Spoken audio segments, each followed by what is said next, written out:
DS judicial academy Bihar APO परीक्षा में शामिल होने जा रहे छात्रों के लिए इंडियन पेनल कोड जो मुख्य परीक्षा में विषय रखा गया है 150 नंबर का, उसमें कम से कम 30 से 40 नंबर की प्रॉब्लम रहेंगी। उस 40 नंबर की प्रॉब्लम में आप 35 नंबर, 34 नंबर, 36 नंबर तक पा सकते हैं। बस अपने मन और मस्तिष्क को थोड़ा सा स्वस्थ रखिए और ध्यानपूर्वक उस समस्याओं को देखिए। विशेषकर हम बिहार के छात्रों को जो अभी तक आईपीसी चूँकि सिविल जज में ना होने की वजह से आईपीसी कम अध्ययन करते हैं, उनको सावचेत करते हैं।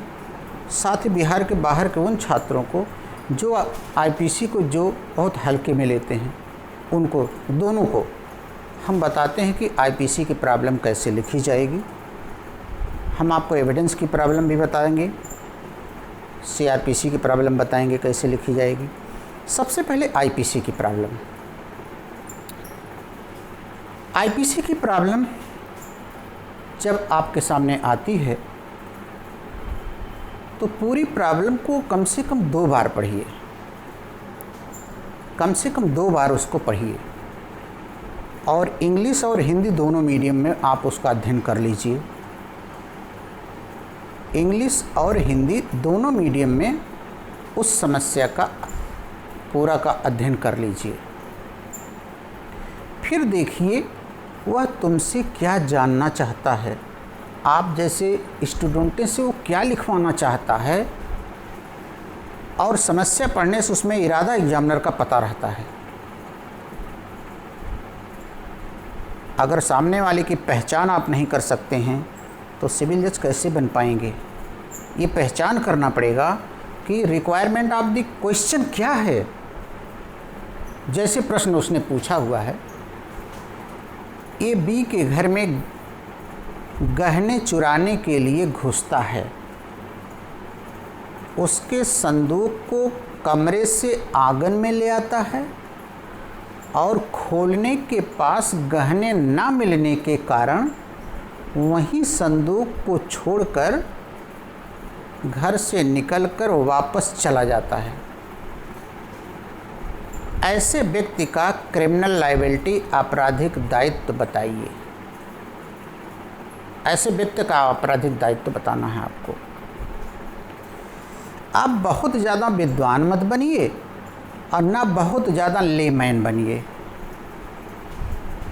इस क्वेश्चन में क्वेश्चन की रिक्वायरमेंट इतना ही है कि किसी की अनुमति के बिना किसी के घर में नहीं जाना चाहिए, और दूसरा बिना अनुमति के किसी के घर में किसी अपराध करने के लिए नहीं जाना चाहिए,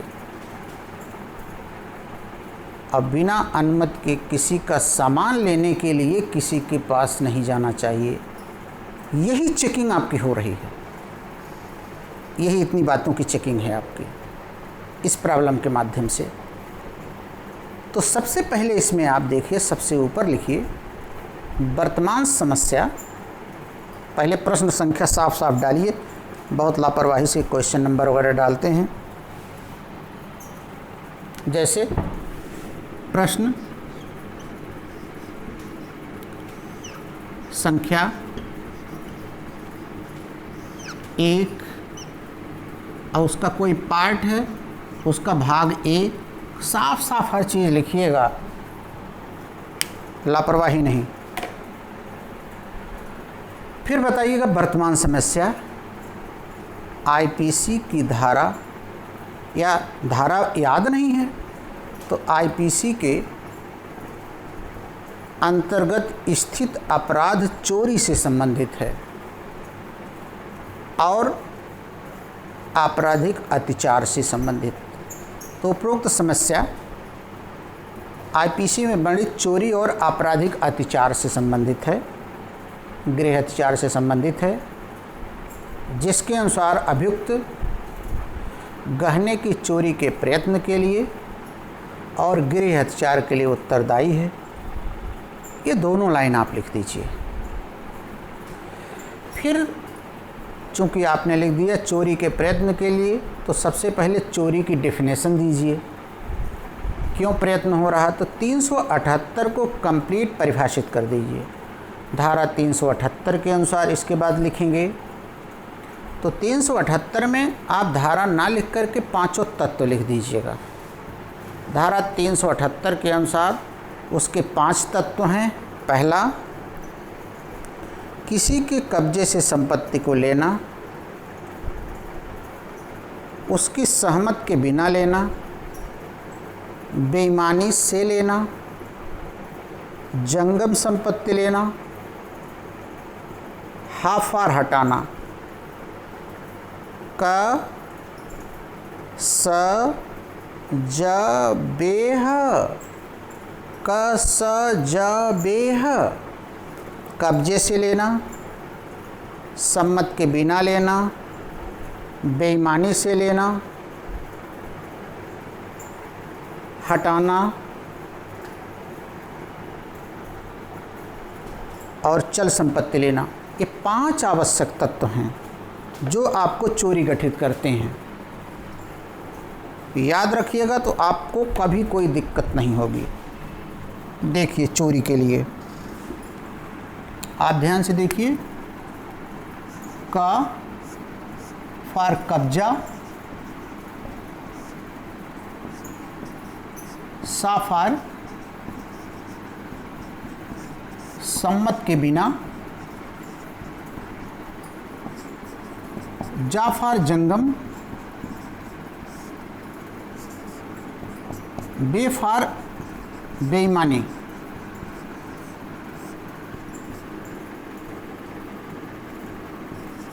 और हा फॉर हटाना,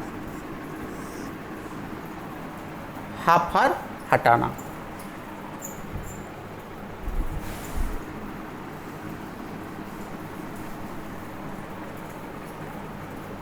अब देखिए ये क्या हो गया, ये हो गया चोरी परिभाषा।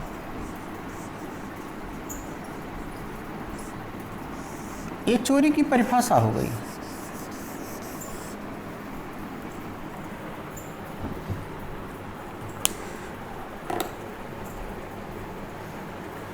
का फार कब्जा, सा पर सम्मत के बिना, जा फार जंगम, बा फार बेईमानी, हा फार हटाना। का स ज बेह, चोरी परिभाषा। तो आप बताइएगा उपरोक्त समस्या चोरी के प्रयत्न और गृह अत्याचार से संबंधित है।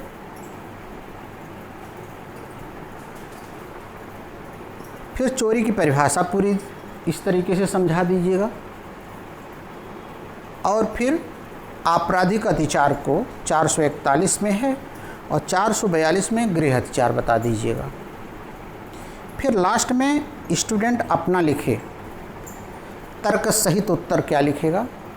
उपरोक्त धारा 378 के अध्ययन से ये बात स्पष्ट है कि चोरी का अपराध पूरा तो तभी होगा जब संपत्ति को हटाई जाए। चूँकि गहने के लिए वह घर के अंदर गया और गहना को ना मिलना, वह संदूक लेने के लिए नहीं गया, संदूक तो वहाँ था ही। वो गहने ना मिलना तो गहने ना हटा सका, अतः चोरी का अपराध पूरा नहीं हो पाया। लेकिन चोरी के दिशा में वह काफ़ी आगे बढ़ गया था, पीछे नहीं हट सकता था, इसलिए उसे चोरी के प्रयत्न के लिए ही उत्तरदायी ठहराया जाना चाहिए, चोरी का नहीं। क्यों? क्योंकि हटाना वाला तत्व जब नहीं पूरा हुआ तो वह चोरी का प्रयत्न हुआ। चूँकि घर के अंदर गया था इसलिए 380 का अपराध हो जाता। अगर हटाना होता तो हो जाता, लेकिन ये नहीं हो पा रहा है, इसलिए यह अपराध 511, क्योंकि चोरी के प्रयत्न के लिए कोई भी प्रावधान चोरी के चैप्टर में नहीं है, इसलिए एक धारा 511 लगा करके चोरी के प्रयत्न के लिए उत्तरदायी माना जाएगा। जो प्रयत्न कहीं नहीं आते वो 511 के माध्यम से दंडित किए जाएंगे। जैसे लूट का प्रयत्न सेक्शन में दिया गया है, स्पष्ट लिखा है कि 393 में लूट का प्रयत्न है, लेकिन इस तरीके से कोई धारा चोरी के प्रयत्न के लिए नहीं बनाई गई है। तो 511 बनाई गई है कि जो प्रयत्न कहीं भी नहीं आते हैं वह प्रयत्न 511 में आएंगे। तो चोरी नहीं हो पा रही है लेकिन प्रयत्न हो रहा है, तो इसलिए 380 आबलिक लगा के 511 गया, वह चोरी के प्रयत्न के लिए उत्तरदायी है। चूँकि घर के अंदर गया था, चोरी करने के लिए गया था, तो आपराधिक अत्याचार हुआ, घर के अंदर था, इसलिए वह गृह अत्याचार के लिए भी उत्तरदायी है। धारा अगर नहीं आता है तो केवल लिखिएगा चोरी के प्रयत्न और आपराधिक अत्याचार के लिए उत्तरदायी है। कहीं धारा नहीं अगर याद आती है तो सब प्रोविज़न लिखते हुए चले जाइएगा। अंतिम रूप से फिर हम आपको बताते हैं। क्वेश्चन नंबर डालिएगा, खंड डालिएगा। उपरोक्त समस्या में अभियुक्त चोरी के प्रयत्न और आपराधिक अत्याचार के लिए उत्तरदायी है। पैरा चेंज करिएगा। फिर चोरी की पूरी डिफिनेशन लिखिएगा। डिफिनेशन आपको याद करने का तरीका मैंने ये बताया। जब कोई व्यक्ति किसी के कब्जे से उसकी सहमति के बिना उसकी चल संपत्ति बेईमानी से लेने के लिए हटाता है तो वह चोरी कहा जाता है। फिर यहीं बदल दीजिएगा।